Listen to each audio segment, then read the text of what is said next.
Oke, sebelum kita akan ke segmen berikutnya dengan narasumber yang lainnya, ada kuis buat teman-teman ya. Siapa yang paling tepat dan siapa yang cepat, 3 penjawab terbaik akan kita kasih hadiah. Pertanyaannya adalah, siapakah nama Menteri Kominfo saat ini?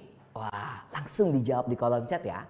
Langsung sekarang. Siapa yang paling cepat, siapa paling tepat, dan juga siapa yang paling benar akan kita berikan hadiah buat teman-teman yang menjawab. Wah, udah tahu. Langsung dijawab. Baik. Kita langsung ke segmen berikutnya. Tadi kita udah berbincang dengan Ibu Septrina Tangkari selaku Direktur Informasi dan Komunikasi Perekonomian dan Maritim tentang GPR ya kan, Government Public Relation, bagaimana tentang Sakuin ini, bagaimana Direktorat IKPM khususnya untuk bisa memberikan informasi dan juga literasi keuangan kepada masyarakat dan juga anak muda. Dan sekarang kita sudah terhubung dengan live virtual kita di sini. Saya mungkin mengundang dengan kata sapaan Mas ya, karena sama-sama masih muda. Halo, selamat sore Mas Melvin. Selamat sore Jos, apa kabar Jos? Wah, luar biasa, kabar baik, sehat ya Mas Melvin ya? Sehat Jos. Beliau saya mau kenalin dulu nih ya kan, seorang anak muda Indonesia, CEO Finansialku, yang mungkin teman-teman sudah follow akun Instagram beliau ataupun akun Instagram dari @finansialku_com, betul ya Mas Melvin ya? Betul. Yang dimana banyak banget tipsnya. Langsung tipsnya dengan pakarnya, beliau yang ada di depan saya ini. Kalau ngomongin tentang pakar ini pertanyaannya banyak banget. Tapi karena waktu kita terbatas dengan durasi, ada sedikit pertanyaan yang kita kemas secara menarik. Oke, pertanyaan saya nih sebagai anak muda di sini nih Mas Melvin ya. Mas Melvin, bagaimana sih cara anak muda supaya benar-benar bisa mengatur keuangan khususnya di era pandemi seperti sekarang nih? Oh, ini menarik Yos. Karena apa? Anak muda di era pandemi ini kalau jago lihat peluang, itu bisa nambah penghasilan Yos. Justru dengan main game itu ternyata ada yang nambah uang dari jualan online. Ada juga yang jualan apa lagi? Jasa ngereng. Kamu tahu jasa ngereng nggak? Itu anak-anak muda itu dapat uang dari situ. Terus kemudian kedua, kemudian setidaknya ini mengenai pengeluarannya dia jaga. Kalau memang nggak butuh-butuh amat, ya nggak usah keluarin uangnya dulu. Misal nih kalau lagi memang nggak butuh-butuh amat untuk belanja gadget atau apa gitu ya, ya udah tahan-tahan dulu aja. Biasanya kalahnya FOMO kan. Kemudian ketiga kalau bisa punya dana darurat Jos, karena kita nggak tahu nih kapan rencananya atau kapan acaranya nih sampai si COVID-19 itu bisa selesai gitu. Gue sih berdoanya sih semoga secepatnya selesai ya. Betul. Tapi ya memang harus kita harus usahakan yang terbaik. Jadi yang pertama tambahin income-nya, kedua kurangi pengeluarannya, ketiga punya dana darurat, yang keempat kalau punya utang-utang dikit-dikit udah beresin aja lah, jangan terlalu punya utang. Terakhir yang kelima punya proteksi, itu penting. Oh jadi itu harus diatur ya, harus diatur. Nah tips-tipsnya nih mengaturnya supaya kita bisa konsisten berhemat, konsisten membagi penghasilan kita dari apa yang tadi Komelvin bilang itu bagaimana nih caranya nih? Kalau aku nih ya, ini cara aku gini, begitu kamu terima uang, apapun lah pekerjaan kamu, bisa freelance atau mungkin juga bisa seorang karyawan atau profesional. Intinya gini, begitu kamu terima uang, langsung kamu bagi nih uangnya di pos-posin. Kalau aku sendiri nih ya Yos, misal dari uang yang aku punya, aku langsung posin nih sebagian buat donasi. Ada yang sebutnya berzakat, ada yang sebutnya perpuluhan, ada yang sebutnya berderma, apapun itu. Tapi itu sudah satu di situ.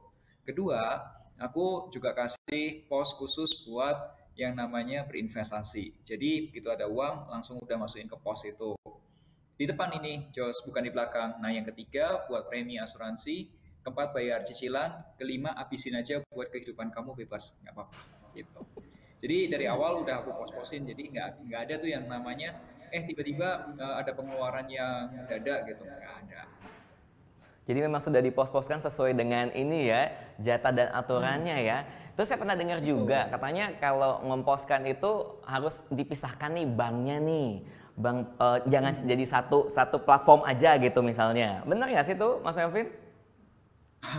Itu kalau misal buat orang yang agak kesulitan untuk kontrol diri itu sangat membantu ya. Tapi kalau buat aku ini tipsnya sih kalau yang aku lakuin ya, itu aku pakai auto transfer. Jadi kalau di bank yang aku pakai itu dia punya fasilitas transfer otomatis. Jadi setiap tanggal aku terima uang, langsung aku otomatisin tuh. Ini untuk bayar ini untuk bayar ini gitu. Semua udah otomatis. Jadi nggak usah pusing lagi. Gitu, Jos. Ih, luar biasa. Kalau ini terutama saya kan masih muda yang sangat konsumtif ya kan, milenials konsumtif. Nah, pengennya jajan mulu. Nah terakhir deh, gimana bener-bener cara kita konsisten? Seorang Mas Melvin, CEO Finansialku, konsisten nabungnya seperti apa? Oh, itu kena ini Jos ya, sebelum gimana konsistennya, kenapa konsisten? Biasanya orang itu nggak bisa konsisten karena dia nggak punya motif yang kuat atau nggak punya alasan yang kuat kenapa harus invest. Kalau aku pribadi, aku pengen berkeluarga, pengen pindah ke Jakarta rencana dan itu butuh duit besar. Nah, oleh sebab itu, begitu aku terima uang, langsung sebagian uangnya itu udah masuk untuk investment karena motifnya kuat gitu. Yang penting terima dulu, cari tahu dulu kenapa kamu harus invest secara berkala dan kedua otomatis gitu. Itu udah paling paling aman gitu menurutku. Jadi invest dulu baru menikmati ya. Invest Betul. dulu, jangan menikmati dulu baru diinvestkan. Wah, oke, ini banyak pakar, banyak informasi. Dan kalau akun Instagram Finansialku itu isinya apa nih selain tips-tips keuangan nih? Oh, banyak banget Yos dan teman-teman semua. Di akun @financialku_com itu kita lebih banyak berbagi tentang perencanaan keuangan.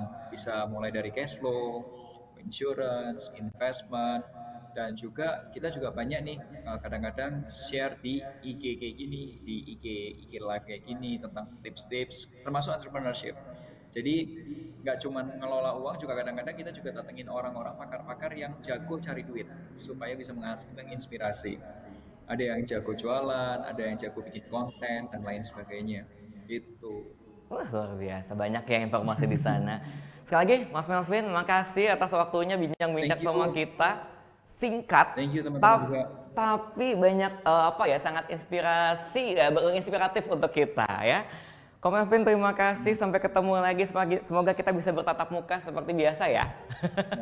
Sehat selalu. Sehat Sehat selalu. selalu. Wah, terima kasih. Oke.